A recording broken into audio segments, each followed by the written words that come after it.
dek lompat ka mana ketika orang diadili ke hisab garana di hadapan Allah. Da sarua tuh ulah sok mangpang meungpeung. Nah nu mantak ieu urang gunakeun fasilitas nu aya nu dibikeun ku Gusti Allah. Urang dibere ilmu pakai ibadah ka Gusti Allah. Urang dibere wawasan urang pakai ka Allah. Urang dibere jabatan pakai ka Allah. Urang dibere harta urang pakai ka Allah. Mantak naon? Jasarua atuh bakal paeh berhadapan jeung Allah. Mantak wali Allah mah engke berhadapan jeung Allah isin amat maning kuari urang bisakeun berhadapan jeung Allah. Waliullah mah kitu diuli kumaha ye sangkan ke di hareupeun Allah teh aman kuari bae urang cari aman menghindar heula ti makhluk dengan modal ilmu menghindar heula tina dunia lantaran deka Allah ketika urang menghindar ti makhluk jeung dunia hiji bae nu ditingali Allah ketika geus datang ka Allah bakal seuri sorangan bakal indah hirup. Baheula keur zaman Gus Dur kuari zaman Habib Lutfi Habib Ja'far urang mun ngobrol jeung Habib Lutfi kuari ti mimiti ka harti datang ka tepati ka harti datang ka teu ka harti ge ka dituna sering datang ka Cilongok ngobrol ieu ge marilu tajung nu karya marilu cenah ge ngobrol bangsa setengah jam mah masih ka harti keneh ilu seuring cenah ge hahaha naik bae bangsa geus sajam geus beres teh geus beres geus balik ka Habib Lutfi biasa jam 3:30 balik lah naranya ka kula Kiai ai tadi si obrolan anak ka harti ai geus saruan henteu resep doang resep lamun nyaritakeun ayat dimimiti di nahuan di bilagahan datang ke rahasia datang ke lumpat rahasiana tek tek tek bleu masyaallah otak dibere kos kitu ku Gusti Allah. Ya Allah ya Rabb. Baheula keur jeung Gus Dur ketika ngabahas tentang ayat, neana jago jasa, tak letak plek. Ya Allah ya Rabb. Kitulah ahli-ahli Allah. Nah, para jamaah kaum muslimin wal muslimat rahimakumullah. Ialah awak urang nu ku Gusti Allah dibere anugerah seperti kieu contona. Ruhani teka deule ai lain ku ahli nama tapi orang bersyukur roh orang wauheun jeung Allah lantaran orang maca 2 kalimat syahadat maca kalimatun thayyibah la ilaha illallah cukup sakitu ge ku maca syahadat maca la ilaha illallah paeh surga beuh mantep biasa teu kudu salat cenah kiai deuk salat teh henteu pokona asal maca la ilaha illallah surga buah tuh kos kitu mah cenah teu kudu salat atuh lolos aing mah teu ditahan salat nu penting mah asal maca la ilaha illallah ka surga sakitu bae engke cenah eta di akhirat aku mah itu urusan di akhirat mah kumaha sia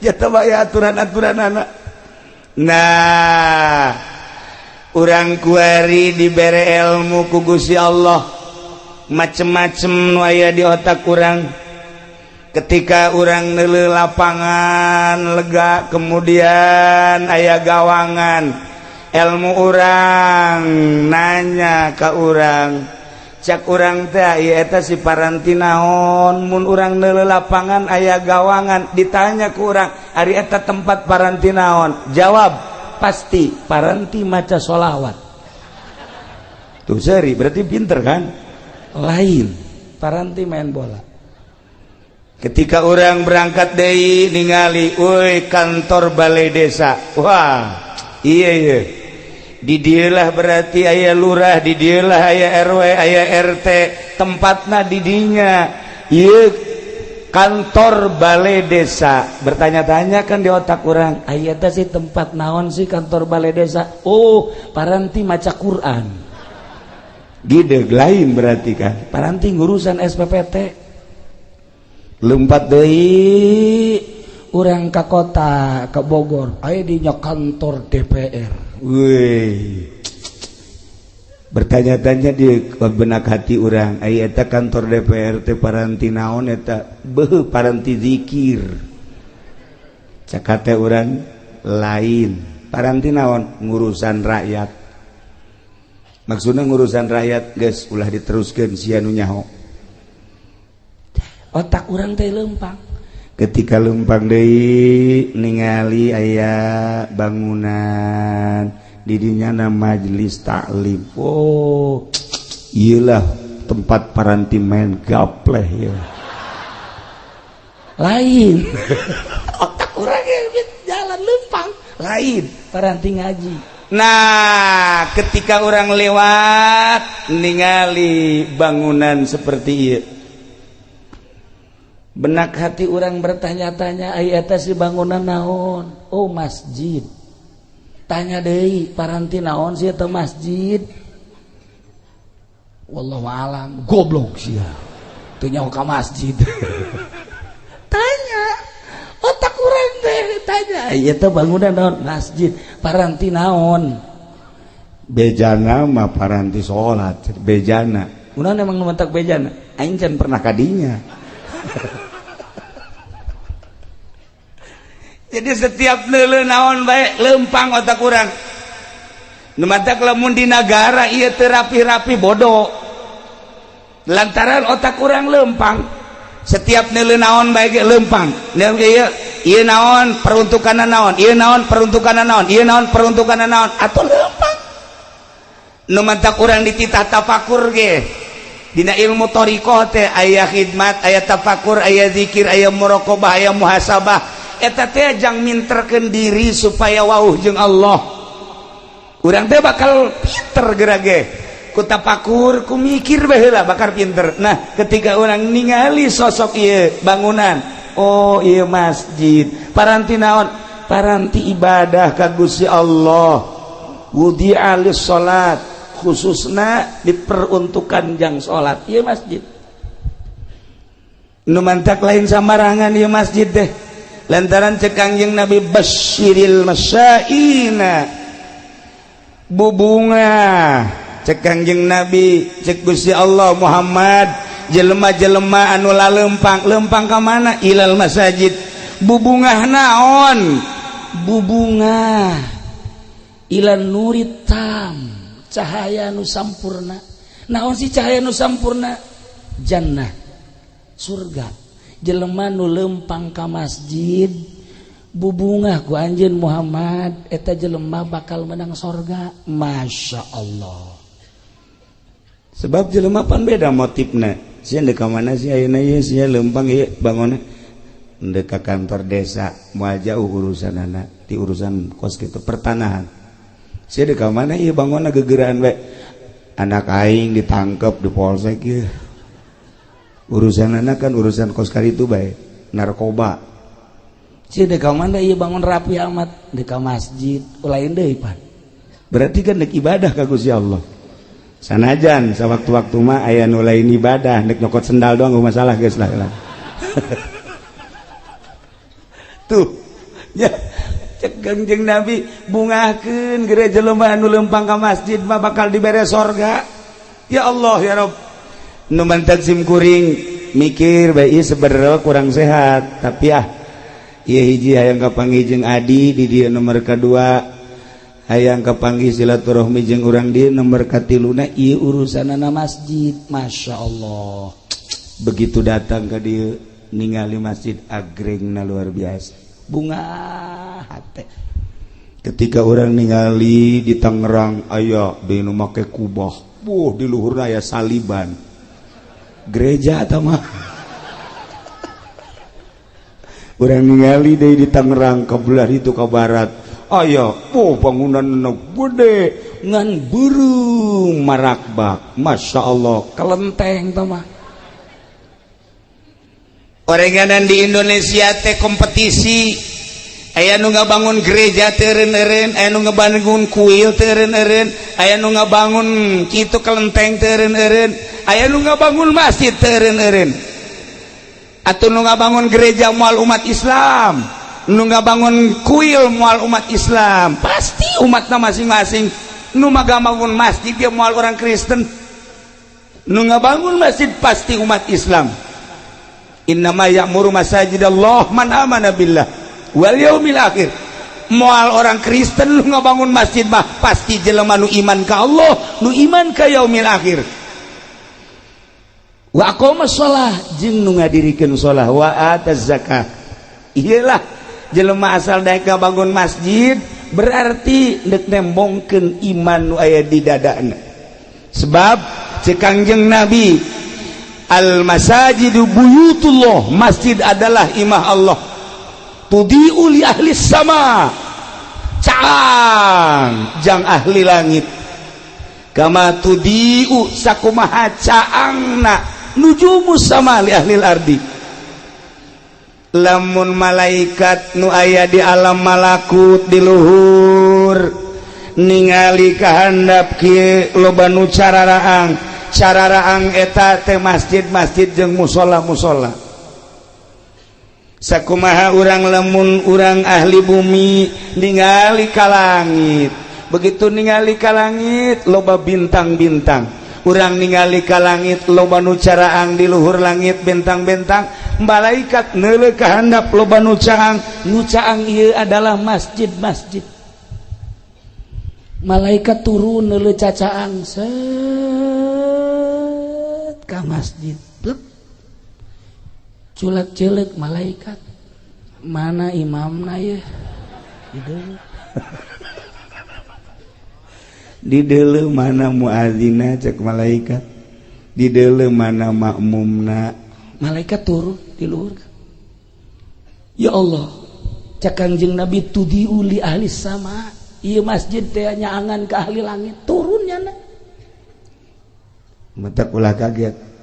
Lamun urang salat sorangan di masjid jam 1 jam 2 di dieu.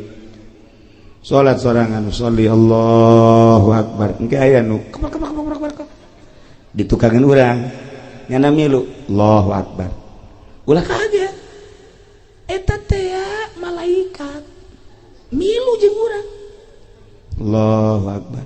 Nyana ge Allahu akbar. Urang geus rada empot-empotan. Isi malaikat apa nu tadi disolateun teh ye.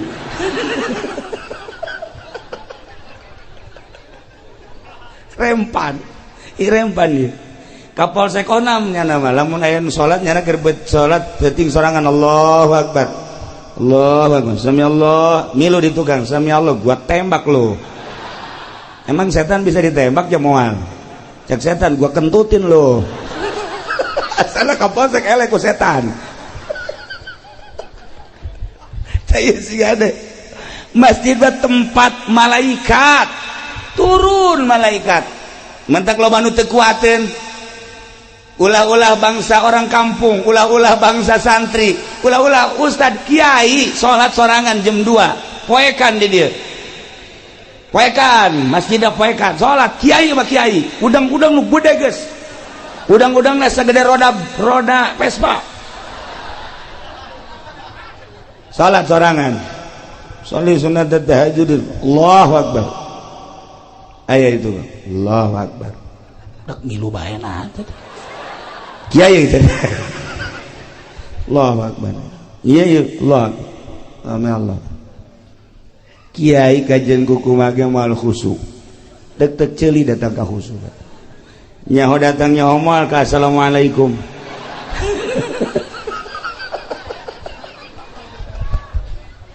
Kunaon eta nu mantak sieun lantaran teu senyawa. Itu mah malaikat makhluk nu halus, makhluk nu lembut, latif, makhluk anu suci nya nama teu pernah maksiat. Urang mah makhluk nu kasar, makhluk anu urang mah murokab, makhluk anu gungkeleukan. Bari jeung urang mah loba maksiat. Ketika urang nu loba maksiat dibarengan dibaturan ku malaikat nu tilok pernah maksiat, moal kuat urang. Mal kuat kajian kukumah ge. Tapi ketika orang nangis teu maksiat, Kangjeng Nabi jol malaikat Jibril wawuheun, Kangjeng Nabi Musa jol malaikat Jibril wawuheun, Kangjeng Nabi Isa jol malaikat Jibril wawuheun. Kitu kene urang lamun geus wau jeung Allah jeung malaikat wau datang malaikat atuh teu sieun teu naon. sakumaha dukun lantaran jana babarengan jeung jin malah jin diondang pan kunyana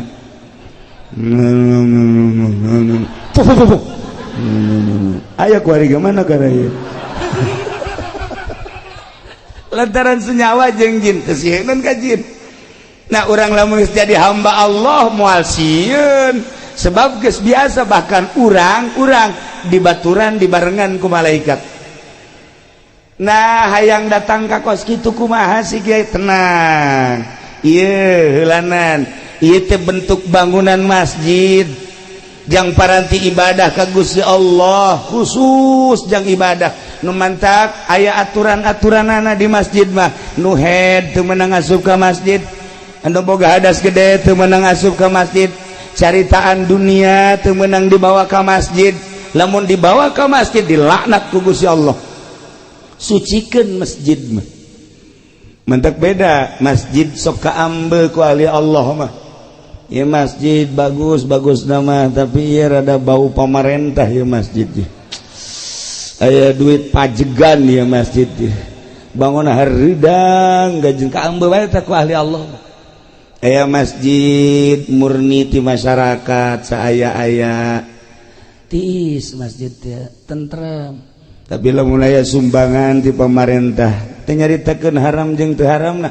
asal katarajangan duit pemerintah bae masjid mah hareudang dipakena teh endekna heuai bae neangan juru masjid bae atawa tihang ieu eta masjid teu beres eta atuh aya kitu mah cenah kiai pangnebakeun mah ieu kira-kira na kaambeun teu itu mah rahasia engke bae kula bebejana ka adik kula bae di itu ieu mah ente cenah kuari bae hayang nyaho ieu apakah aya eueuh duit pamarentahan kaambeun teu ku kiai teu jak kaambeun jasa ku aing mah teu kaambeun emang teu ka apa tuh kaambeun ya Allah ya Rabbi.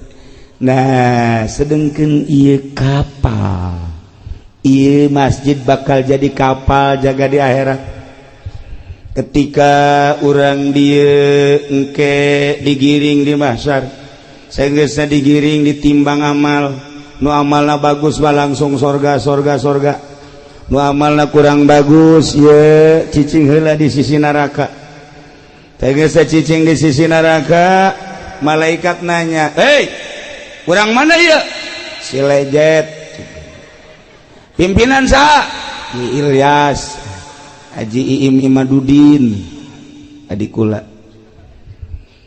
cek malaikat dia kamarana cicing di dia lain ka neraka bae embung panas atuh geura ka sorga teu kadeuleu jembatanna atuh sieun kamarana ieu nyaho ka mana meureun tidinya aya kapal ngung nah masjid ternyata bakal jadi kapal aya merekna dirinya kapal naon ieu ngaranna Al-Hijriyah wow kapal Al-Hijriyah Cilejet jelema wah aya di panitiana tenang lah teu bisa sembarangan asup anu gede naon kitu nganyumbangna ti heula bangsa nu 100 juta 50 juta ti heula rombongan 10 juta masuk sada pinuh tah masjid rombongan 5 juta rombongan 1 juta aya ditungtung rombongan anu 500 nangkel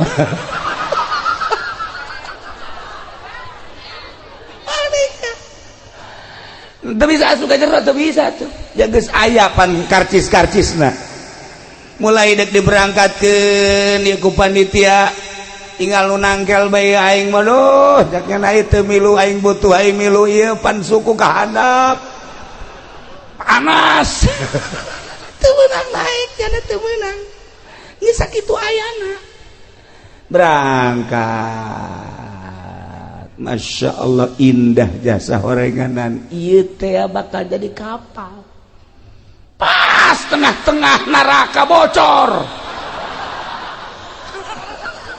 Masjid bocor, kapal bocor. Anu di tengah wae panas. Kunaon bocor. Bocor, kapal bocor.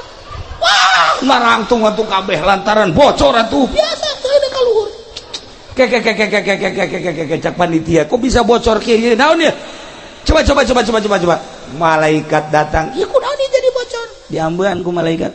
Duit bupati. Bocor. Masjid sakieu bagus dan ke bocor. Ya Allah ya Rabbi. Datang mah datang gak dihitungan hari deung.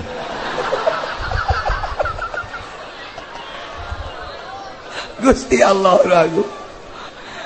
Nah iya urang lamun nyaritakeun padu jadi masjid teh gampang. Padu indah hagreng gampang, tetapi nilai ruhanina. Lamun manusia aya jasadan, aya fisik, aya ruhanian. Buah ge. Urang mun nyaritakeun buah nu mantak urang kita ngadahar buah lantaran aya ruhanina di dinya teh. Aya enzim nu aya terkandung di buah. Ketika ku urang didahar, enzim eta lah anu bakal jadi nyehatkeun ka awak urang. Teu kadeuleu tah mah ruhanina teh tegarana. Masjid ge sakadar jadi mah gampang bae, proposal terus bae diaben-abenkeun, tetapi ruhanina masyaallah. Lamun baheula zaman almarhum abah kula aya tamu ti seberang ti Aceh, tamu terus ke Merak, ti Merak langsung ti mana ke Merak, ti ditu heula ti Bakauni ke Merak, ti Merak nyana deuk leumpang ka Cilongo ka abah, leumpang. Begitu leumpang deuk salat ti Merak keneh deuk salat, masyaallah ku Gusti dibukakeun hijab. Asal nyana ka masjid sakitu agrengna, masjid kadeleuna loba kotoran tai. Teu jadi nyana. Berangkat deui aya mushola bagus. Begitu asup ka mushola pinuh ku tai. Terus bae leumpang nyana neangan mushola atau masjid anu suci, anu bersih teu aya. Ayalah nyempil di Serang. Aya masjid mushola nyempil jore. Begitu asup tah eta mah teu katingali kokotor, didinya lah salatnya. Didinya langsung leumpang deui ti Serang, terus menuju Cikande, kitu bae. Asal deuk salat ka masjid ka mushola selalu ditembongkeun ku Gusti Allah kotoran-kotoran. Datanglah ka Tangerang, datanglah ka almarhum abah kula, nyana nyaritakeun sepanjang Merak, Tangerang, Serang, Tangerang seperti kitulah. Eta keur zaman harita, wallahu alam mun zaman ayeuna. Aambean ahli Allah geus lain, dedengan ahli Allah mah geus lain. Kuari mah paronjang-ronjang ancul-anculan hanya sekedar zahir jeung zahir bae. Ieu lah tepati urusan ruhani. Lamun kiai ngurusan zahir jeung batin, lamun ustad ngurusan zahir jeung batin, lamun lurah ngurusan zahir jeung batin, lamun pemerintah ngurusan zahir jeung batin. Jadi titah kapan urang sebagai ulama jeung umaro titah berdampingan lantaran dua sinpani eta, beres dua eta beres umat, teu beres nu dua eta moal ecreg umat. Dititah urang teh babarengan asal sahiji haluan ka Allah. Nu ngatur negara acak-acakan, nu ngatur agama moal beres. Jang pengaturan agama kiai, jang pengaturan agama politikus. Babarengan politikus jeung kiai nu tujuanana dek ngarapihan bangsa negara jeung agama rapi atuh. Kajian kumaha ge. Kitulah para jamaah kaum muslimin wal muslimat rahimakumullah. Nah ialah masjid buyutullah, imah Allah nu dina Al-Qur'an dijelaskeun fi buyutillah, fi buyutin adzinallah an turfa'a wa yuzkaru fiha ismuhu yusabbihu lahu fiha bil ghudwi wal asal rijalul la tulhihim tijaratu wala bai'un an dzikrillah wa iqamis shalah wa ita'iz zakah yakhafuna yawman tataqallabu fihi al qulub wal absar wallahu alam bimuradi. Fi buyutin, di bangunan adzinallah nu Allah ngizinan an turfa'a wa yuzkaru fiha ismuh, titah diagungkeun dimuliakeun jeung disebut-sebut ngaran Allah. Allah teh nyebutkeun hiji bangunan nu silakeun asma kaula disebut, asma kaula ditutur, agungkeun bangunan eta, muliakeun bangunan eta, jang paranti nyebut asma kaula, jang paranti nutur kaula. Naon eta teh? Masjid. Yusabbihu lahu fiha bil ghudwi wal asal. Silakan sucikeun Allah di masjid. Dek isuk dek sore.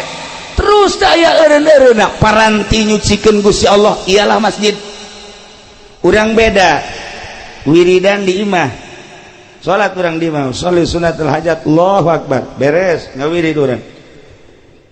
A'udzubillahi minasyaitonir rajim. Idz qala Yusuf li abihi ya abati inni ra'aytu 'ashara kawkaban li sajidin baca 75 tiupkeun ke arah sarwiti. Fuh. Urang ngawiri di imah angel kadi ijabah. Coba di masjid. Sholli Allahu akbar. Beres. A'udzubillahi minasyaitonir rajim. Inni ra'aytu 'ashara idz qala Yusuf li abihi ya abati nu kuduna 7 poe sarwiti kakarak daekeun 3 poe geus edannya. Di masjid barahin deh. Kata ku wiridan di masjid. Dek jadi dek enten di masjid mah. Di masjid. Fi buyutin azinallah an turfa wa yuzkara fi hasbu yusabbihu lahu fiha bil ghudwi wal asal. Saha tateh anu kos kitu teh? Rijalul la tulhihim tijaratu wala bai'un. Jelema-jelema anu henteu disibukkeun ku perdagangan, nu henteu disibukkeun ku jual beli. Sanajan keur dagang, sanajan keur jual beli, sanajan keur tani, sanajan keur di kantor, ketika ajakan Allah datang, ninggalkeun daganganna, ninggalkeun sawah, ninggalkeun kantor. Rijalul la tulhihim tijaratu wala bai'un an dzikrillah wa iqamis shalah wa ita'iz zakah. Kunaon sih make kos kitu? Keur di sawah ngadenge suara azan. Padahal keur macul. Ngadenge Allahu akbar, Allahu akbar. Cak petani pacul hampurannya. Maneh hendek disimpen heula di galeng. Titip ulah ka mana manehnya. Cak pacul aing mah ka mana? Cici. Cak pacul ka mana? Salat. Lamun manusia geus kabogaan dua kekuatan nu dua eta ngelehkeun malaikat. Kekuatan fisik manusia sangat menonjol dina harti kabagusanana. Resep jasa orang lamun ningali hiji awewe jangkung lenjang putih gelis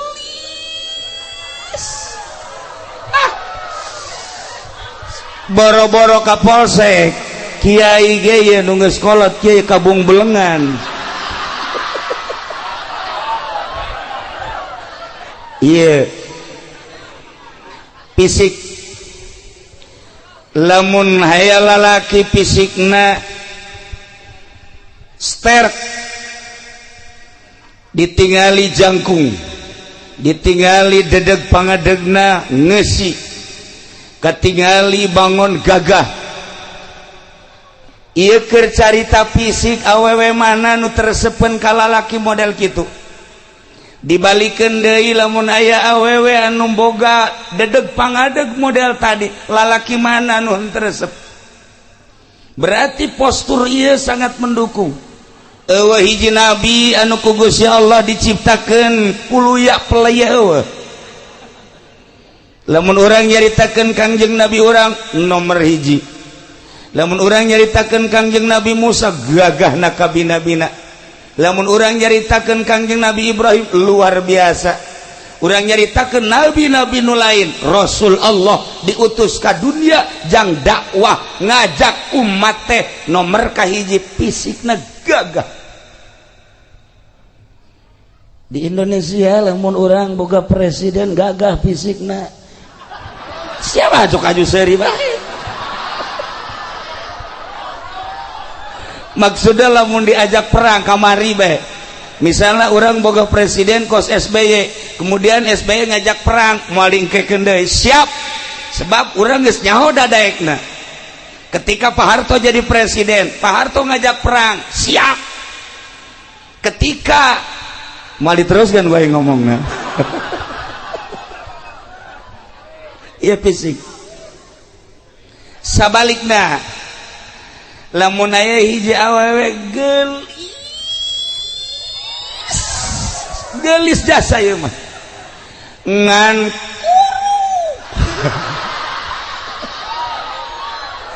ieu mah keur carita gelis ngan kuru. Ulah nanya ka posek, ieu bae kiai, yai. Daek henteu awewe gelis ngan kuru tuh embung.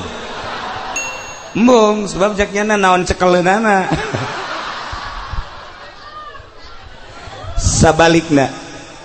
Sabalikna lamun aya lalaki kasep jasa, sanggeus kasep sugih jasa ngan bengek kuru jasa ieu mah. Kasep aya di nyana, sugih aya di nyana, kuru jasa. Tanyakeun ka awewe, ulah anu ngora nu kolot we, daek tembung. Cak nyana tu boro-boro jerona luar lagi kos kitu. Moal daek. Da ieu fisik. Nu mantak loba urang ngausahakeun fisik urang teh diolah dengan berbagai olahraga. Memang dititah ku Gusti Allah sehingga gagah awak urang, sehingga sehat awak urang. Sehatna awak urang teh dicoba ku urang. Aya nu nyupiran kontainer ti Cilejet datang ke Surabaya bolak-balik kuat teh. Taruhlah merenanan jadi supir mah urang dieu mah jarang eta tah Maluku, urang dieu mah ngawaluku. Sahektar ku sorangan bae siapeun jasa. Macul ti isuk datang ka zohor, istirahat sakedeung, macul deui datang ka asar, kuateun. Lantaran sehat. Ngandelkeun sehat awak doang tapi ruhanina gering. Macul masa hektar kuatin, tapi ketika neuleuh masjid nu sakieu hebatna agrengna ngadenge suara azan padahal imahna ngarendeng jeung masjid teu kuateun asup ka masjid. Teu kuateun. Pak Kapolsek aya di dieu soteh lantaran fisikna sehat, ruhanina sehat. Kuari wallahu alam isuk mah. Keur carita ieu mah. Wadiannya tapi lamun urang ngebogaan fisik doang sehat, ruhanina teu sehat. Moal bisa urang ngadengekeun ayat suci Al-Qur'anul Karim, moal bisa urang nyaritakeun tentang kalam-kalam ilahi, nyaritakeun tentang kalam-kalam Kangjeng Nabi, nyaritakeun tentang kalam-kalam ulama, moal kuat. Mantap urang eusian geula ruhanina supaya ruhani ieu sehat. Lamun urang ngabogaan ruhani sehat ditambah ku jasmanina sehat, urang Irak titah perang ngalawan Amerika lantaran fisikna jeung ruhna sehat siapeun. Urang Suriah lantaran sehat fisikna jeung ruhanina ngalawan Amerika siapeun. Urang Turki ngalawan Amerika siapeun. Urang Indonesia waktu perang lantaran ngabogaan sehat awak jeung ruhani siap ngalawan Belanda. Kuari lamun urang diserang ku Amerika, urang ieu kuari diserang ku Amerika ngabogaan fisik doang, ruhani nagring. Moal kuat perang kajen ku kumaha. Moal kuat perang. Emang perang ku senjata aja lain.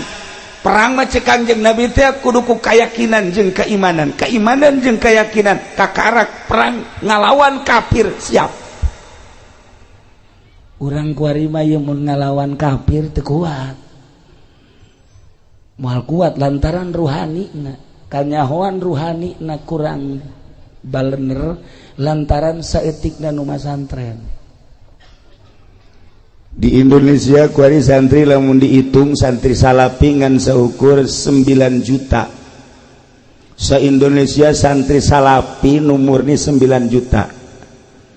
sedangkan rakyat Indonesia aya sekian ratus juta teu aya 1% acan tina 250 juta bae heulanan kuaringan saukur 9 juta sabaraha persen tuh kan eta nu 9 juta santri teh nu ngaji setengah 9 juta setengah taruhlah 5 juta nu ngaji 4 juta teu ngan di pondok doang haju nu ngaji taruhlah merenana nu 3 juta bisa anu 2 juta henteu nu 3 juta bisa ngaji nu ngamalkeun bagi 2 1,5 juta nu ngamalkeun alhamdulillah aya sanggeus jadi kiai boga santri loba aya DPR asup kadinya aya bupati asup kadinya DPR asup ka kiai bupati asup ka kiai camat asup ka kiai gubernur asup ka kiai eta teh hama wereng kiai kaasupan ku hama ulah bangga kiai deket jeung bupati ulah bangga kiai deket jeung gubernur muncan bisa eta teh ternyata horenganan penyakit nu obatna. Nah, ya santri nu 1,5 juta nu jadi kiai kuari naik panggung hidup rahmat kankernya neta kiai. Jadi tinggal kuari 500 kiai sa Indonesia 500 kiai. Moal kabetra kuari lamun perang. Moal kabetra. Nah, gitulah para jamaah kaum muslimin wal muslimat rahimakumullah, dengan 2 kekuatan fisik jeung ruhani insyaallah urang bisa wauh jeung Allah dituduhkeun ku Kangjeng Nabi urang nu dilanjutkeun ku para sahabat diteruskeun ku para tabi'in atba tabi'in para aulia-aulia Allah kabelah dieuna ku para kiai-kiai nu geus wauh jeung Allah Subhanahu wa taala. Nu nuduhkeun ka Allah mah kudu jelema nu geus wauh ka Allah. Moal anggeus nuduhkeun politik jelema teu apal politik. Moal beres jelema nungtun ekonomi lamun nyanana teu jauh ka ekonomi. Moal beres jelema nyaritakeun budaya mun jelemana henteu apal budaya. Moal nyaho jelema nungtun ka Allah moal bisa mun encan nyaho ka Allah kuari urang neangan penuntun nu nyaho ka Allah hese. Gitulah para jamaah kaum muslimin wal muslimat rahimakumullah, ketika boga ruh kemudian ruh urang teu diurus sanajan awak urang sehat sanajan awak urang seterek ketika ruh urang teu diurus ketika ruh urang teu cager maka naon hartina ieu boga awak sehat lantaran ruhanina gering. Kanyahoan ruhanina gering kumaha kiai? Kanyahoan ki ruhanina gering mah kieu dahar mah gembul nginum mah loba nonton TV ti isuk datang ka zohor kuateun tapi ketika aya pangajian heuae bae ieu rohanina gering. Ketika aya suara azan lain gegeraan ka masjid ieu rohani gering. Ketika aya siraman-siraman rohani nyana henteu naon kitu ngaranna mencerna ieu rohani gering. Lamun ibu boga salakina gagah fisikna bagus tapi rohanina ieu teu cager. Ketika ibu dikekepan ku salaki salakina tilok salat eta berarti ibu dikekepan kunu boga ruhani na edan. Lamun ibu boga salaki teu salat eta rohna edan sebenarnya. Sarua salaki mun boga pamajikan teu salat eta ge sarua rohna edan. Jadi lamun pada teu salat nu edan jeung nu edan sedeng tong kos kitu mah. Oh masalah. Nu edan jeung nu edan. Kula tadi salat maghrib rencanana di dieu lantaran aya tamu heula akhirnya setengah genep berangkat salat di Al-Amjad. Perkiraan kula di Al-Amjad salat pasti rame. Hiji masjidna agreng, dua di kota. Begitu datang kadinya langsung sawara wurudu, langsung kula naik ka luhur. Imamna suarana bagus, wawuh kula ge imamna. Makmumna dihitung aya genep. Salat maghrib tadi di Al-Amjad genep, imam makmumna genep, jeung imam 7. Masya Allah tuh nyampe 10 aja. Ya Allah ya Rabbi, daya berarti kan gering eta rohanina. Lamun urang carita awak supaya sehat gampang, awak supaya sehat aya dokterna nyaritakeun tentang vitamin, tentang obat dan lain sebagainya. 4 sehat 5 sempurna geus teu aneh deui. Tapi ketika rohani urang nu gering, ieu kudu ka mana ieu? Awak urang di mana-mana sehat, ngadahar naon bae ge ngeunah. Ngadahar jeruk karasa mun amis-amis mun hasem-hasem. Ngadahar apel karasa mun amis-amis mun hasem-hasem. Ngadahar sayur dan lain sebagainya sehat karasa ngeunah jeung teu ngeunahna. Ruhani urang ge ruhani urang, makananana ieu adalah salat, makananana zikir, makananana tasbih, makananana tahlil. Nah, ketika awak urang diajak salat teu daek, diajak maca Quran teu daek, diajak zikir teu daek, berarti ieu ruh gering. Eta ruh teh gering, geus teu kudu nyaritakeun ka saha-saha bae mah ka urang bae heulanan. Hei awak, sia si ieu saminggu samingguna ieu sabaraha juz sabenerna ieu sia kabeuki sia. Tanya roh urang. Sajuz apakah 2 juz saminggu? Tanya. Roh. Ari sia beuki henteu si maca Quran? Henteu. Maca tasbih? Henteu. Zikir malah ulama mau zikir puyeng jakjana. Iya berarti roh teh gering. Ahli-ahli Allah kan bakal nyaho sakumaha dokter nyahueun ka jelema ieu teh sabenerna mah influenza, ieu teh gering teh darah tinggi, ieu teh gering teh kencing manis, ieu teh gering teh nyahueun dokter fisik teh. Sarua dokter ruhani ge nyahueun kana ruh-ruh anu garering nu araredan. Bisa nebak sebenarnya mah misalnya kiai eta si kapolsek rohna edan apa henteu kukula ditelau. Katebak kukula bae.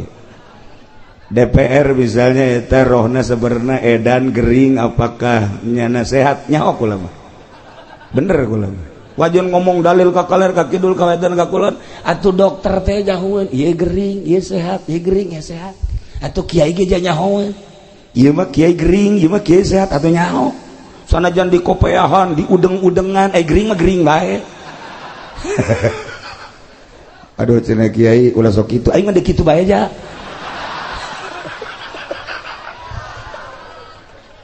Gering. Masya Allah hari.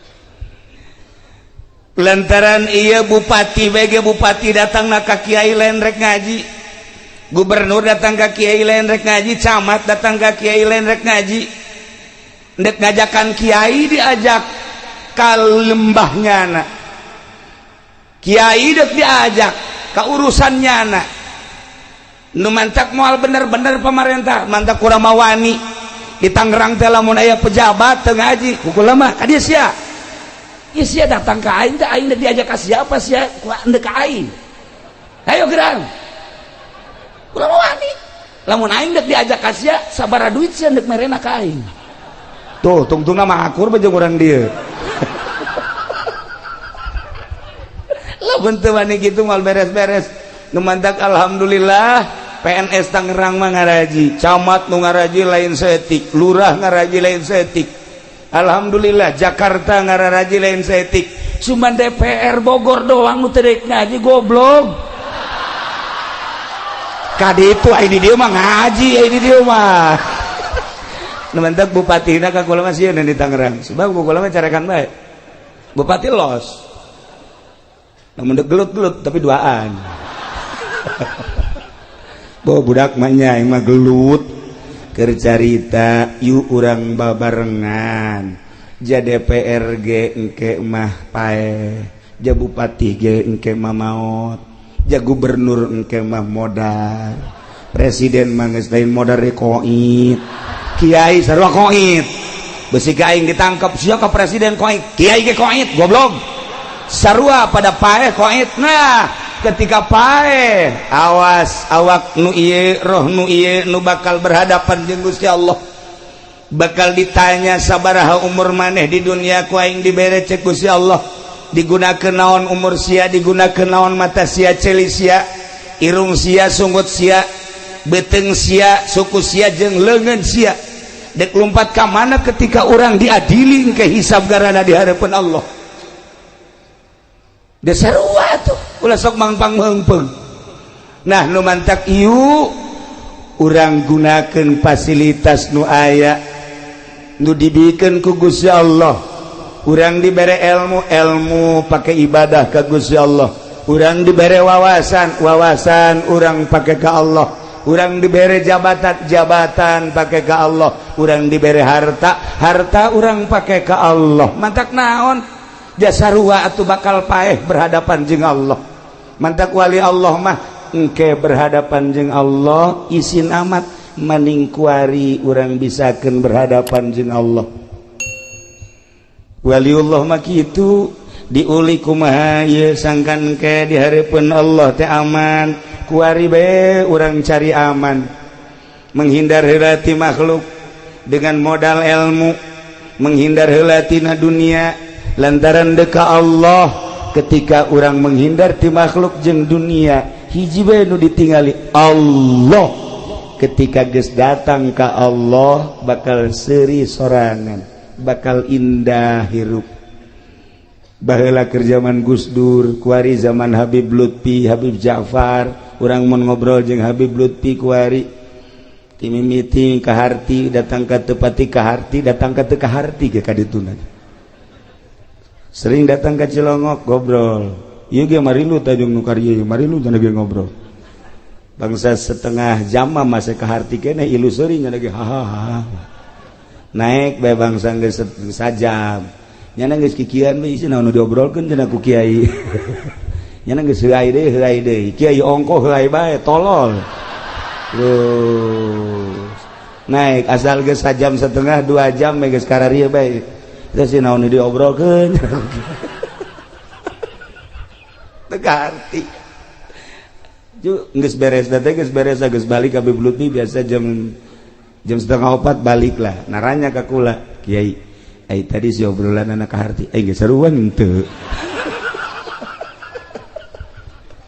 resep doang resep lamun nyaritakeun ayat dimimiti di nahuan di bilagahan datang ke rahasia datang ke lumpat rahasia tak bleh masya Allah otak dibere kos kitu ku Gusti Allah ya Allah ya Rabb baheula keur jeung Gus Dur ketika ngabahas tentang ayat nyana jago jasa tak letak plek ya Allah ya Rabb kitulah ahli-ahli Allah. Nah para jamaah kaum muslimin wal muslimat rahimakumullah ialah awak urang nu ku Gusti Allah dibere anugerah seperti kieu contona ruhani teu kadeuleu ai lain ku ahli nama tapi urang bersyukur roh urang wauheun jeung Allah lantaran urang maca 2 kalimat syahadat maca kalimatun thayyibah la ilaha illallah cukup sakitu ge ku maca syahadat maca la ilaha illallah paeh sorga beuh mantep biasa teu kudu salat cenah kiai deuk salat teh henteu pokona asal maca la ilaha illallah sorga buah tuh kos kitu mah cenah teu kudu salat atuh lolos aing mah teu ditahan salat nu penting mah asal maca la ilaha illallah ka sorga sakitu bae engke cenah eta di akhirat aku mah itu urusan di akhirat aku mah sia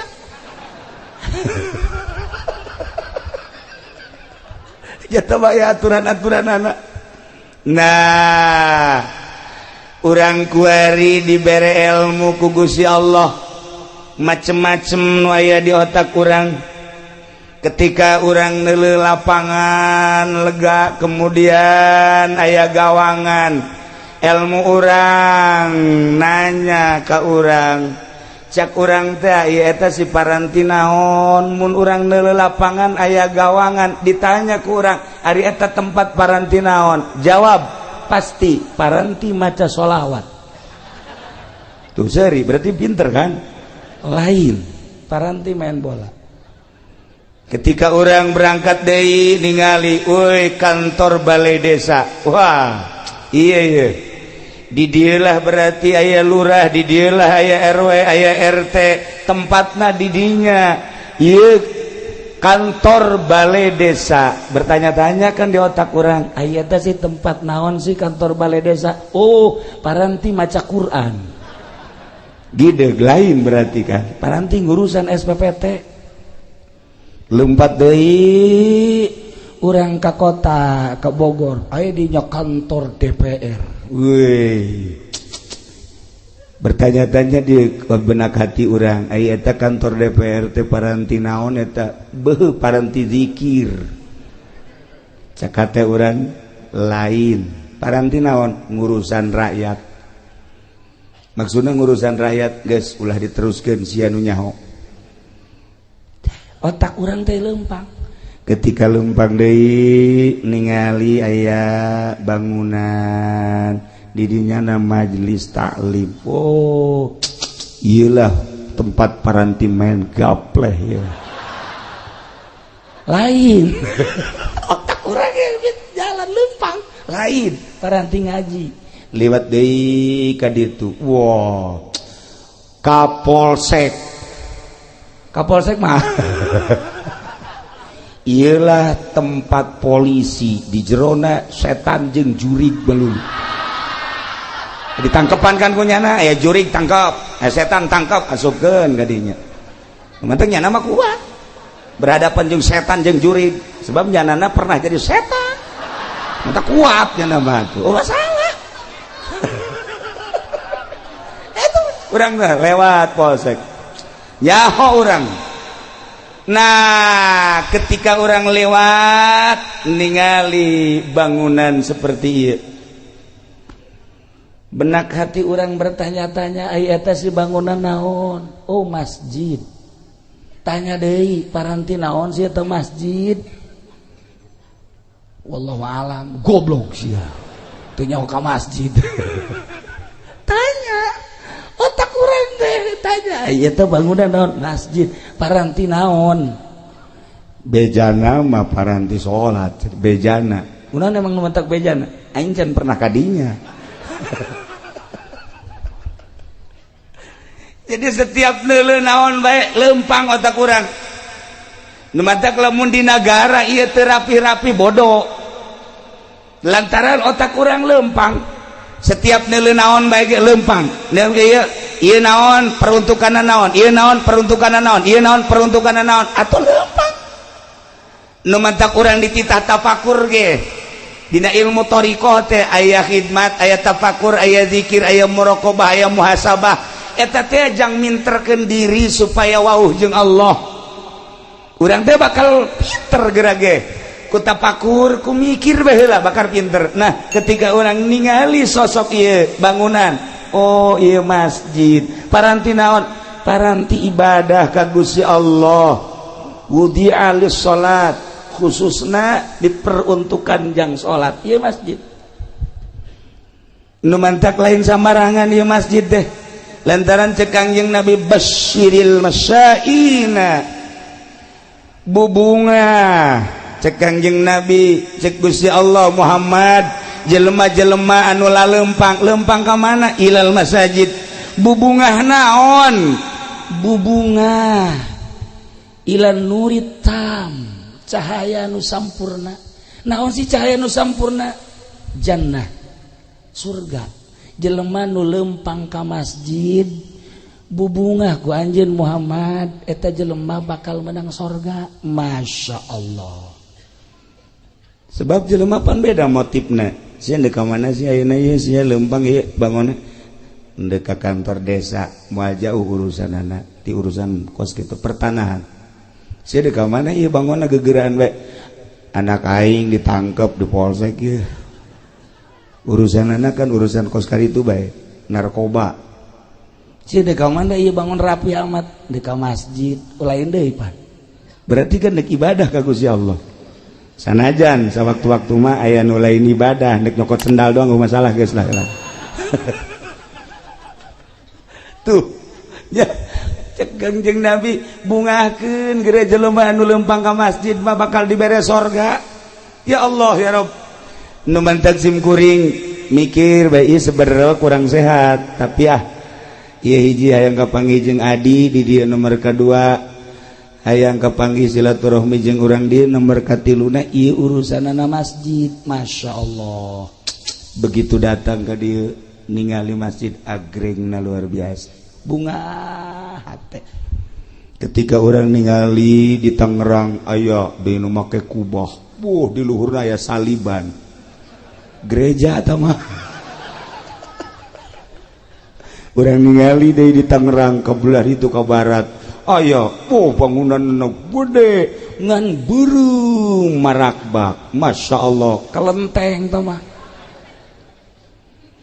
orenganan di Indonesia teh kompetisi aya nu ngabangun gereja teureun-eureun aya nu ngabangun kuil teureun-eureun aya nu ngabangun kitu kelenteng teureun-eureun aya nu ngabangun masjid teureun-eureun atuh nu ngabangun gereja moal umat Islam nu ngabangun kuil moal umat Islam pasti umatna masing-masing nu ngabangun masjid dia moal orang Kristen nu ngabangun masjid pasti umat Islam. Innama ya'muru masajidallah man amana billah wal yaumil akhir.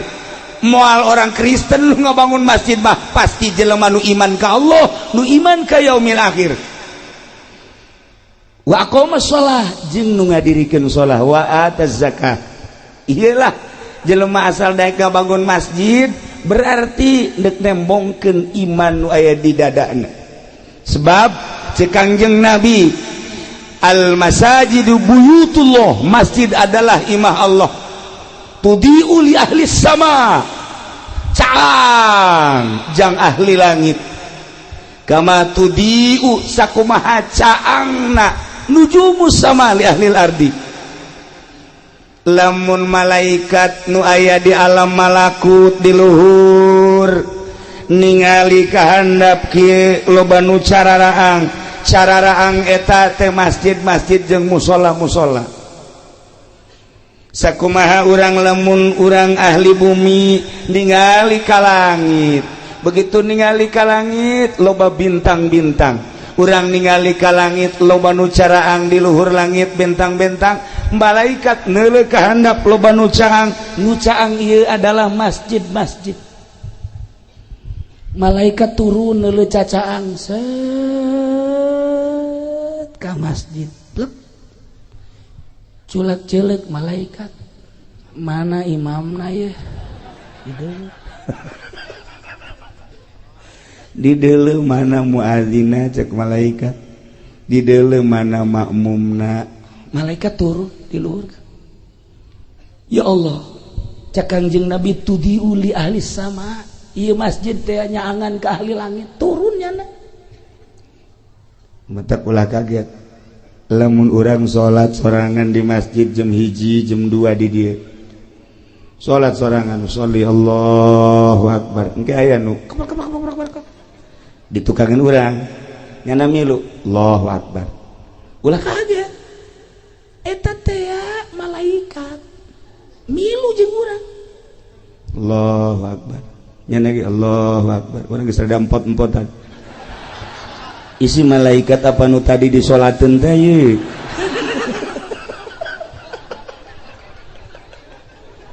rempan ye Kapolsek Onam nya nama lamun aya nu salat nya gerbet salat penting sorangan Allahu akbar sami Allah milu di tukang sami Allah gua tembak lu.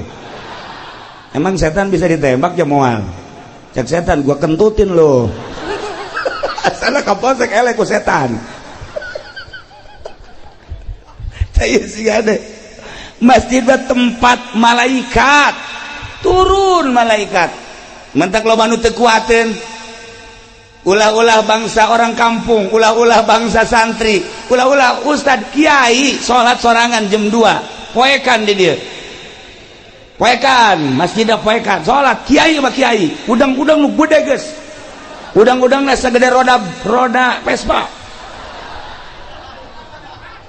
salat sorangan sholli sunat tahajud Allahu akbar aya itu Allahu akbar dak milu bae na kiai gitu Allahu akbar iya Allah amin Allah kiai kajian kuku mage mal khusyuk dek ceuli datang ka khusyuk nyaho datang nyaho moal ka assalamualaikum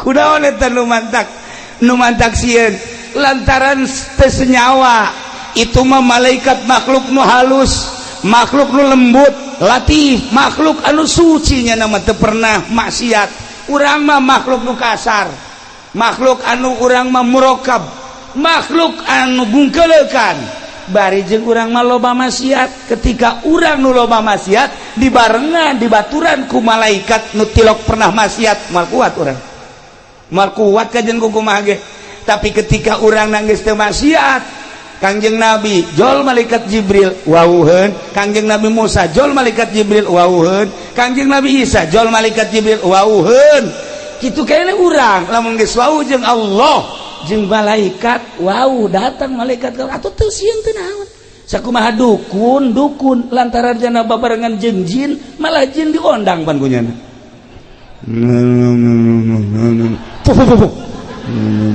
aya kuari mana kana ieu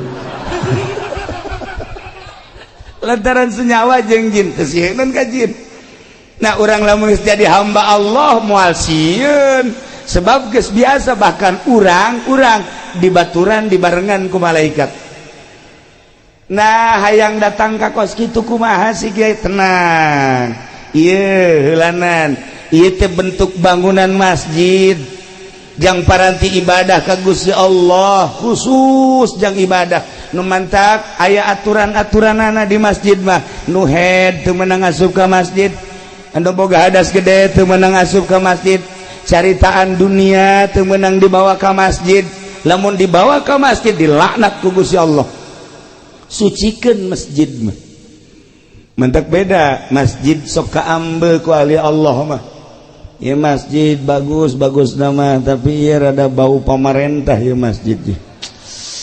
Aya duit pajegan ya masjid ya. Bangun haridang gajeng kaambe bae teh ku ahli Allah aya masjid murni ti masyarakat saaya-aya tiis masjid ya tentrem tapi lamun aya sumbangan ti pemerintah teh nyaritakeun haram jeung teu haramna asal katarajangan duit pemerintah bae masjid mah harida dipakena teh endekna heuai bae neangan juru masjid bae atawa tihang ye eta masjid teu beres eta atuh ai kitu mah cenah kiai pangnebakeun mah ieu kira-kira na kaambeun teu itu mah rahasia engke bae kula bebejana ka adik kula bae di itu ieu mah ente cenah kuari bae hayang nyaho ieu apakah aya eueuh duit pamarentahan kaambeun teu ku kiai teu jak kaambeun jasa ku aing mah jak kaambeun emang teu ka apa tuh kaambeun ya Allah ya Rabbi nah sedengkeun ieu kapal ieu masjid bakal jadi kapal jaga di akhirat ketika urang dieu engke digiring di mahsyar sanggeusna digiring ditimbang amal nu amalna bagus mah langsung sorga nu amalna kurang bagus ye cicing heula di sisi neraka sanggeusna cicing di sisi neraka malaikat nanya hei urang mana ieu si lejet pimpinan saha Ki Ilyas Haji Iim Imadudin adikula cek malaikat dia kamarana cicing di dia lain kana neraka bae embung panas atuh geura ka sorga teu kadeuleu jembatanna atuh sieun kamarana ieu nyaho kemana meureun tidinya aya kapal ngung. Nah, masjid ternyata bakal jadi kapal. Aya merekna dirinya kapal naon ieu ngaranna? Al-Hijriyah. Wow, kapal Al-Hijriyah Cilejet. Jelema wah aya di panitiana. Tenanglah. Teu bisa sembarangan asup. Anu gede naon kitu nyumbangna ti heula bangsa nu 100 juta 50 juta ti heula rombongan 10 juta masuk sada pinuh tah masjid rombongan 5 juta rombongan 1 juta aya ditungtung rombongan anu 500 nangkel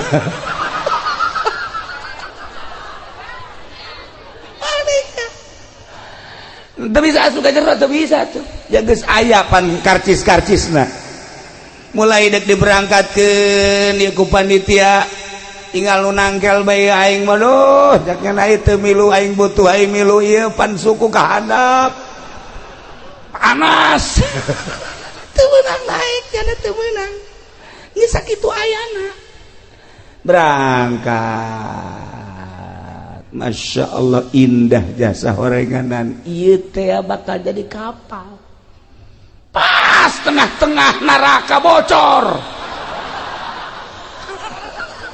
masjid bocor kapal bocor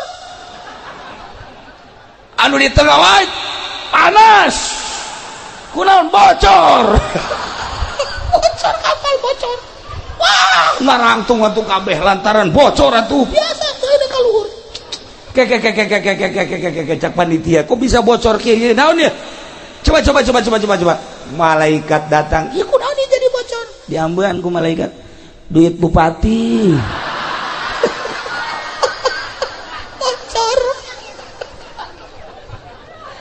masjid sakieu bagus dan ke bocor ya Allah ya Rabbi datang mah datang ka ditungan harideung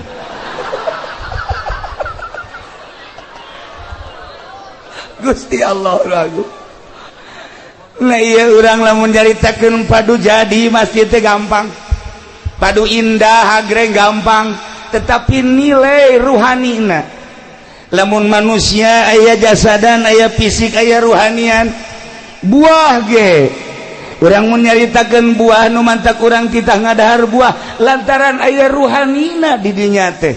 Aya enzim nu aya terkandung di buah. Ketika ku urang didahar enzim eta lah anu bakal jadi nyehatkeun gawak urang teu kadeuleu tah mah ruhanina teh tegarana masjid ge sakadar jadi mah gampang bae proposal terus bae diaben-abenkeun tetapi ruhanina masyaallah lamun baheula zaman almarhum abah kula aya tamu ti seberang ti Aceh tamu terus ka Merak ti Merak langsung ti mana ka Merak jadi tuh heula ti Bakauni ke Merak ti Merak nyana dek lempang ka Cilongo ka abah lempang begitu lempang dek salat ti Merak keneh dek salat masyaallah ku Gusti dibukakeun hijab asal nyana ka masjid sakitu agrengna masjid kadeleuna loba kotoran tai teu jadi nyana berangkat deui aya mushola bagus begitu asup ka mushola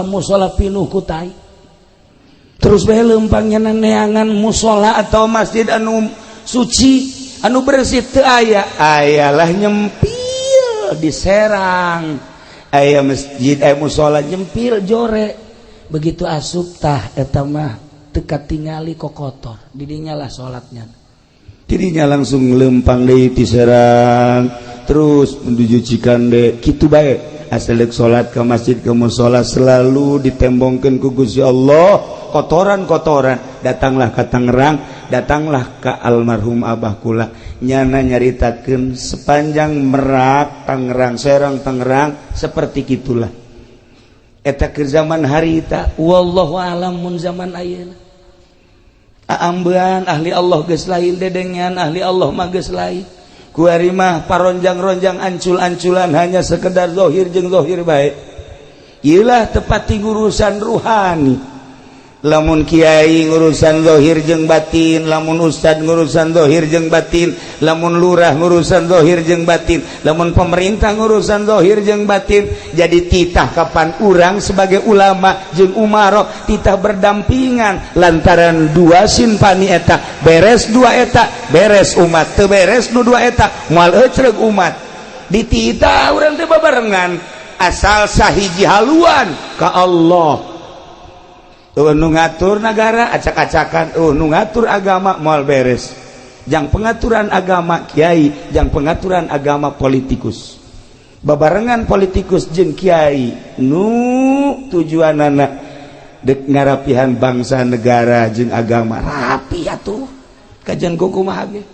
Kitulah para jamaah kaum muslimin wal muslimat rahimakumullah. Nah iyalah masjid buyutullah, imah Allah nu dina Al-Qur'an dijelaskan fi buyutillah, fi buyutin adzinallah an turfa'a wa yuzkaru fiha ismuhu yusabbihu lahu fiha bil ghudwi wal asal rijalul la tulhihim tijaratu wala bai'un an dzikrillah wa iqamis shalah wa ita'iz zakah yakhafuna yawman tataqallabu fihi al qulub wal absar wallahu a'lam bimuradi.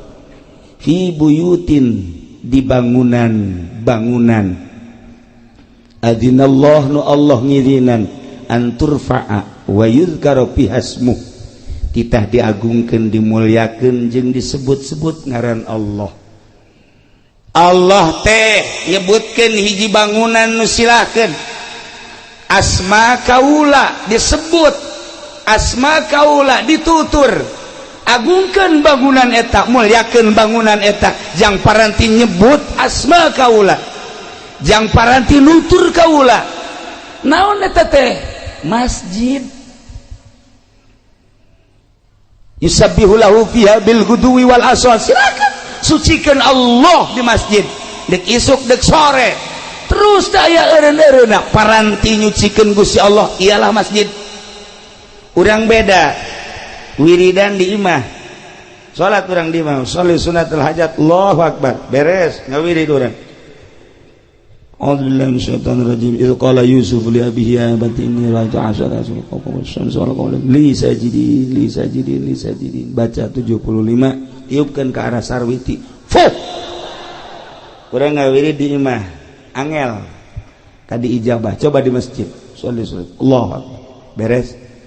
A'udzubillahi minasyaitonir rajim. Inni ra'aytu idz qala Yusuf li abihi ya abati nu kuduna 7 poe sarwiti kakarak daekeun 3 poe geus edan di masjid barahin deh. Eta ku wiridan di masjid dek jadi dek enten teh di masjid mah guys. Di masjid fi buyutin adzinallah an turfa wa yuzkara fiha ismuhu yusabbihu lahu fiha bil ghudwi wal asal. Saha teh anu kos kitu teh rijalul la tulhihim tijaratu wala bai'un, jelema-jelema anu teu disibukkeun ku perdagangan, nu teu disibukkeun ku jual beli. Sanajan keur dagang, sanajan keur jual beli, sanajan keur tani, sanajan keur di kantor, ketika ajakan Allah datang ninggalkeun daganganna, ninggalkeun sawah, ninggalkeun kantor. Rijalul la tulhihim tijaratu wala bai'un an dzikrillah wa iqamis shalah wa ita'iz zakah. Kunaon sih make kos kitu? Keur di sawah ngadenge suara azan. Padahal keur macul. Ngadenge Allahu akbar, Allahu akbar. Cak petani pacul hampurannya. Maneh hendak disimpen heula di galeng. Titip ulah ka mana manehnya. Cak pacul aing mah ka mana? Heuh cicing. Cak pacul ka mana? Salat. Polisi di kantor, Allahu akbar, Allahu akbar. Periwit ditendeng. Ngampura heula periwit. Cak periwit dek ka mana? Panggilan Allah leuwih mulia batan maneh. Mangga tuh kan. Di DPR, Allahu akbar, Allahu akbar. Tinggalkeun kantor. Dek ka mana? Cak kursi teh keluar. Dek naon? Dahar. beda DPR mah lain ke masjid. Atuh beres di DPR. Ya Allah, ya Rabb Gusti Allah nu agung. Ieu masjid. Rijalul la tulhihim tijaratun wala bay'un an dzikrillah wa iqamis shalah wa itaiz zakah. Kunaon sih make jeung kedak amat ka masjid? Komo ustad mah santri kiai asal adzan masjid sebab kadengena suara muadzin Ki Zaid misalnya azan Allahu Akbar kadengena mah suara Zaid padahal utusan Allah ajakan Allah Lain Zaid anu di deuleu Allah mah.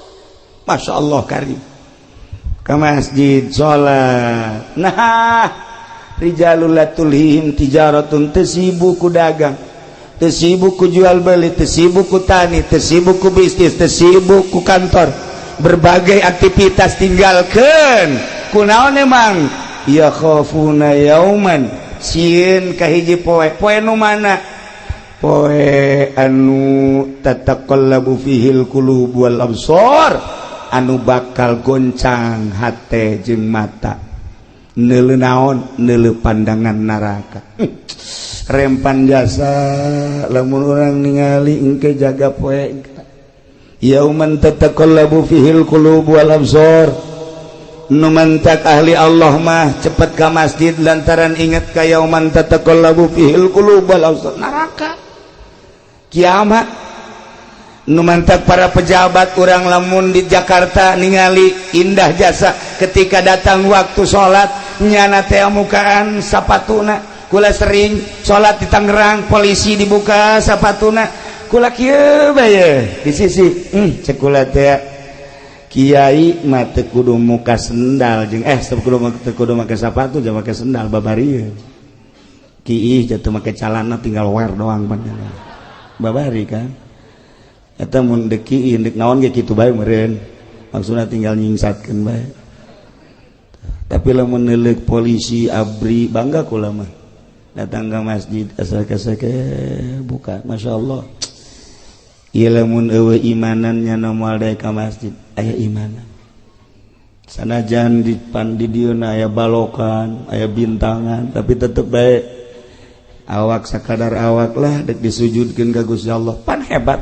Nah iyalah istimewa jasa kunaon eta polisi nu daek salat inget ka yauman tataqallabu fihil qulub eta abri nu daek salat inget ka yauman tataqallabu fihil qulub eta pedagang nu daek salat inget ka yauman tataqallabu fihil qulub wal absar ngeri engke jaga naon hartina ieu jabatan naon hartina ieu kakayaan naon hartina ieu kemuliaan lamun ke di akhirat kan sakadar jadi baleum neraka tinggalkeun salat masyaallah indah jasa tinggal urang ngabebener salatna nu rapi jangan ngabebener salat moal aya di SD pernah di SD di Pagahan salat nu rapi eueuh di SMP beuki eueuh SMK bagi tawuran kabelah itu SMA moal aya sugan di Trisakti aya ngaberesan salat di UGM sugan ngaberesan salat moal aya di UIN atuh guruna ge guruna teu barisan salat maksudna salat nu asli anu tanha anil fahsya'i wal munkar sekedar kuka mah ambal aya salat leuwih. Nah makana belajarlah sholat nu rapi. Di mana belajar sholat nu rapi? Eueuh deui di pondok pesantren. Matak lamun jelema geus mondok geus sorga beta mah geus. Sorga tah mah. Sia di mana ya kuari belajar pondok mana? Pondok pesantren modern apa salap? Salap. Ieu budak mun hayang nyaho ibu-ibu jeung bapak-bapak ka penghuni sorga eta budak santri. Eta budak santri teh penghuni sorga. Eta mun hayang nyaho mun hayang penghuni neraka eta. Nu teu salat. Tuh ieu kuat ngabeberes salat. Imimiti nyaritakeun caina, kemudian syaratna jeung rukunna, kemudian kabelah dituna terus dirapih datang ka indah. Nu mantap kaya jelema seorang sufi dahar nginum dahar nginum kuari geus eueuh jang dahar aya ge hiji-hijina baju dijual kunyana saenggeus dijual ayalah nu meuli alhamdulillah pake dahar duit ai isukna datang nu meuli nak nganterkeun baju cekna Pak Kiai ulah kemari meuli baju ti Pak Kiai mohon ieu mah nak dianterkeun deui emang kunaon lantaran ieu baju bolong cekna mentek ulang mah teu narima ceurik tak Kiai ceurik lain lalagaan datang ke teu bisa diparepe ceurik teh ceurik we datang ke teh nu meuli Kiai hampura ieu mah dianterkeun bae tapi duitna mah teu kudu dibalikeun buki ceurik bae cih pan Kiai kudu kumaha ieu ceurik Kiai hampura ieu mah baju mah cokot bae ku Kiai duitna mah kajen teu kudu dibalikeun beuki ceurik bae ditungguan guna nangis aya sajamna kakara kreda Kiai hampura ieu mah baju lantaran teu kapake ku kula dibalikeun deui ka Kiai duitna teu kudu dipulangkeun geus bae ridho ceurik deui Kiai pan ceurik bae iki ceurik bae ditanya Kiai nu mantak ceurik kunaon sih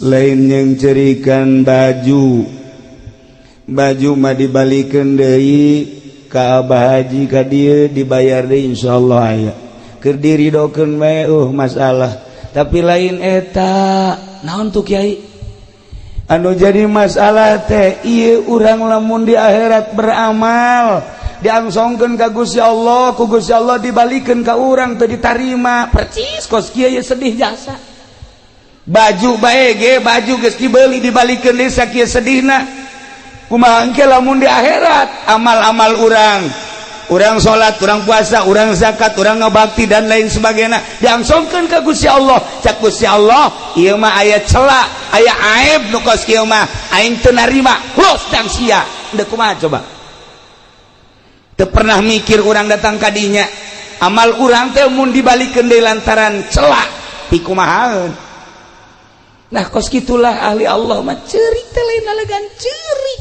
masyaallah karim kos kula nu sok dirongengkeun ku kula teh aya kiai boga pamajikanna opat hebat jasa pan tama kiai boy ilmu aya di nyana gagah aya di nyana pinter aya di nyana sugih deui opat pamajikanna ngan caknya teh kieu kulantaran opat gilirna nu ngagilir awewe jadi kiaina di imah bae mantep eta kos kitu teh tuh kapolsek geus hayang kajan kumaha ge nyana makenan jadi awewe nu gilir supaya kayak kaditu balik ka isuk ka dieu kayak balik aduh nikmat jasa teh anugerah lain leutik-leutik anugerah teh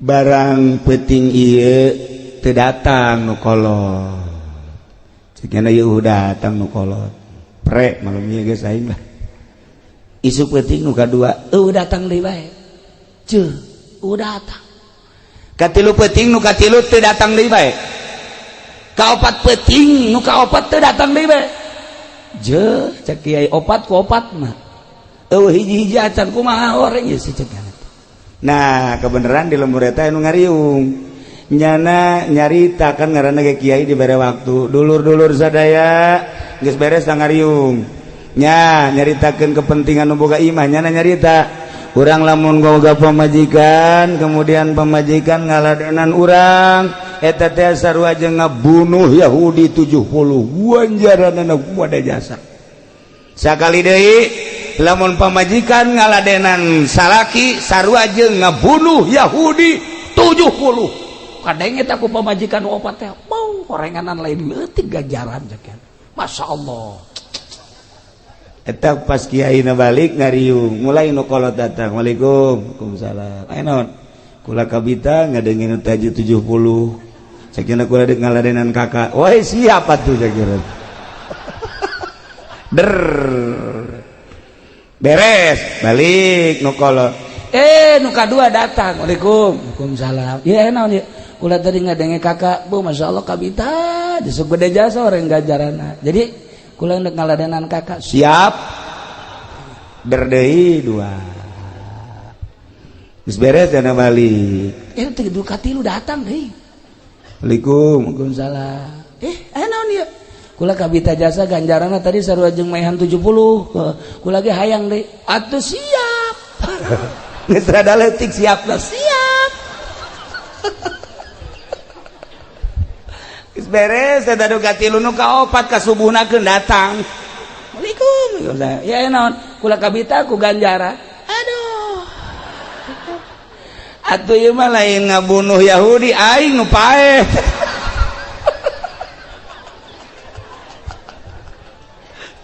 Tah eta kos karar itu.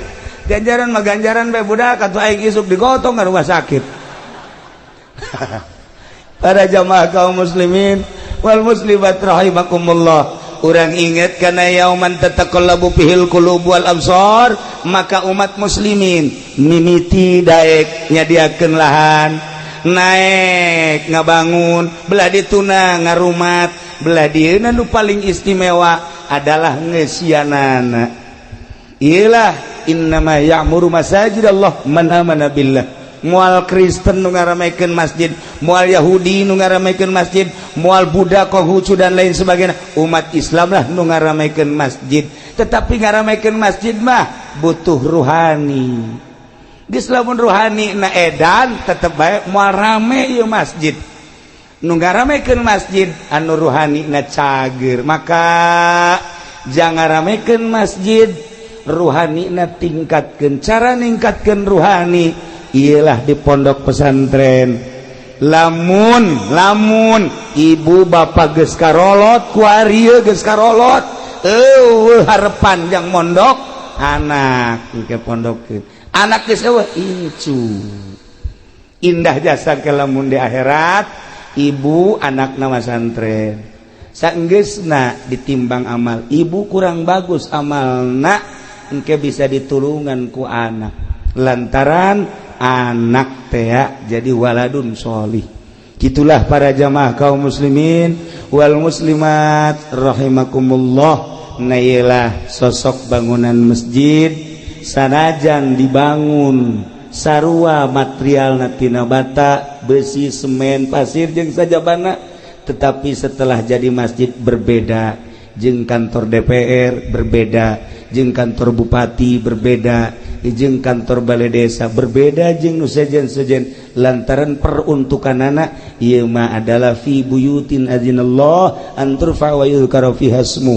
Nah kitulah para jamaah kaum muslimin wal muslimat rahimakumullah. Yuk urang tegeran ieu masjid, jang negeran masjid lain sakadar fisikna tapi ruhanina. Ketika ruhani urang geus mantep cicing di masjid kajen kukumaha ge betah bae.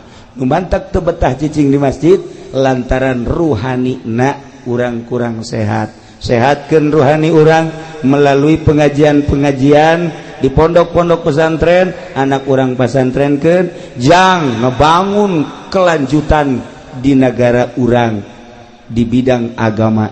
Gitulah para jamaah kaum muslimin wal muslimat rahimakumullah.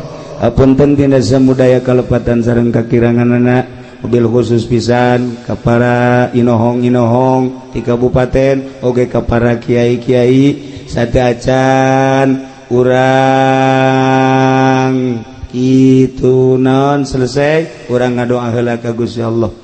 Allahumma shalli wa sallim ala sayyidina Muhammadin fil awwalin wal akhirin wa barik wa sallim wa radiyallahu ta'ala an sadatina ashabi sayyidina Rasulillah ajma'in. Amin ya Allah ya rabbal alamin. Allahumma arham ummat sayyidina Muhammad, Allahumma ajbur ummat sayyidina Muhammad, Allahumma aslih ummat sayyidina Muhammad, Allahumma farrijan ummat sayyidina Muhammadin sallallahu alaihi wasallam. Allahumma anfa'na bima 'allamtana wa 'allimna ma yanfa'una wa zidna ilman wa yaqinan wa zidna ilman wa yaqinan wa zidna ilman wa yaqinan.